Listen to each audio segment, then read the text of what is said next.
You.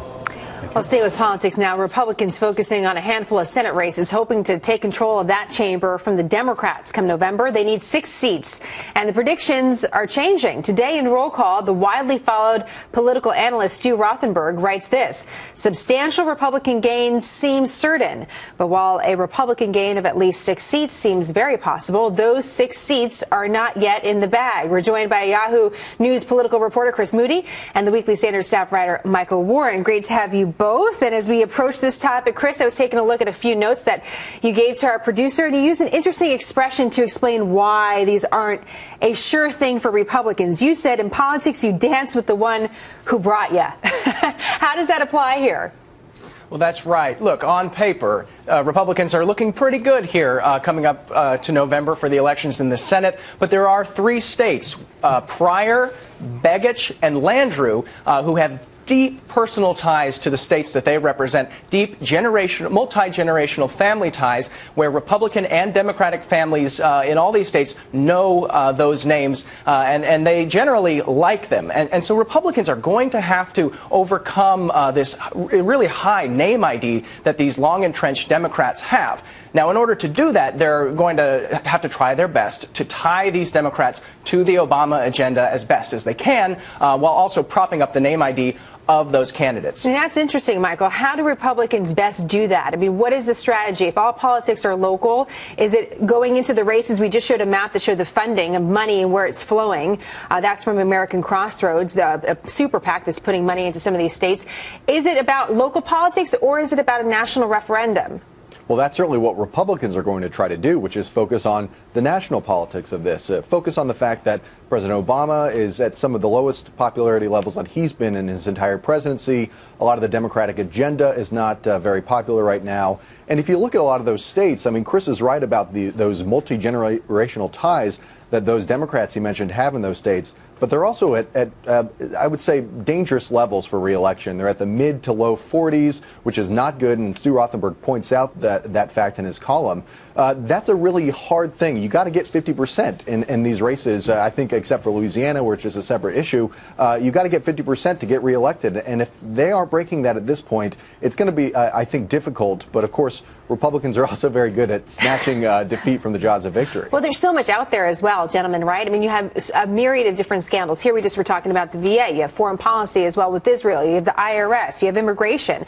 Chris, does there seem to be one emerging issue, regardless of whatever state or region that we're looking at in the country, that seems to be a real driver as we head into November?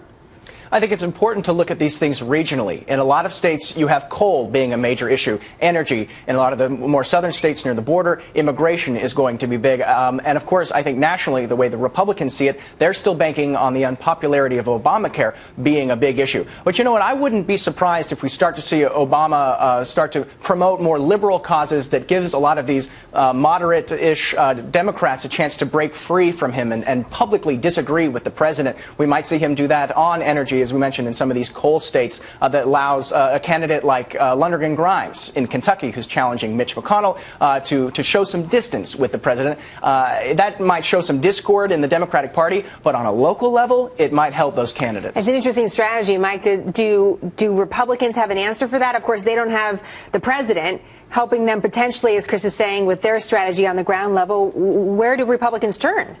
Well, I think Democrats, whichever state they are, whatever the issues are, whether it's coal or immigration or whatever, are going to be trying to muddle that Republican message of Barack Obama's unpopular. He supported Obamacare, this particular senator or the Senate candidate, and so that's why you've got to put in new leadership. I think that really is the best Republican message going here. And if they're distracted off of this, if they're talking about, a lot of these southern states like Arkansas, Louisiana, it's a lower income level than the rest of the country. A lot of the Democrats are pushing some of this income inequality stuff. If Republicans get thrown off their message on that, I think they could be in trouble in those states. And so I think their goal is to be focused on Obamacare. We're going to have this new round of insurance premium announcements coming out around October. It's a perfect time for Republicans to seize that message. And look, Obamacare is still unpopular, and these guys like Mark Pryor and Mayor Landrieu voted for it. It's interesting. We're going to have to wait and see then to see what actually comes out as far as the rates going up and what we actually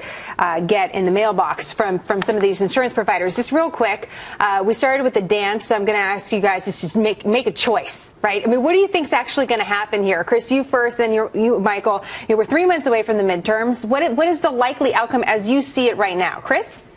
I think no matter what happens, it's going to be by the slimmest of margins. You could possibly have a Republican majority in the Senate come next January, but you got to remember that they're not going to have a supermajority, so they might be able to give President Obama quite a bit of problems, but you're still going to see a lot of the gridlock between the White House and the congressional, or even within the congressional chamber, just as we've seen it in the past couple of years. All right, the prediction gridlock from Chris. Michael, what do you think? Well, the Republicans need 6 to take over. I think they're going to get Montana, South Dakota, West Virginia. Those are pretty much off the table. And then I think they're going to probably pick up 2 or 3 out of Arkansas, Louisiana, North Carolina, Alaska. And then they'll pick up a few that are in purple states, places like Iowa, Michigan, maybe even Oregon. So I think that it's very likely that they'll get 6, maybe 7. And if it's a really, really good year, if those premiums are really, really high, then maybe even more. But I do think it's a little too early to tell for sure. And of course, the big question then, what changes for the rest of us?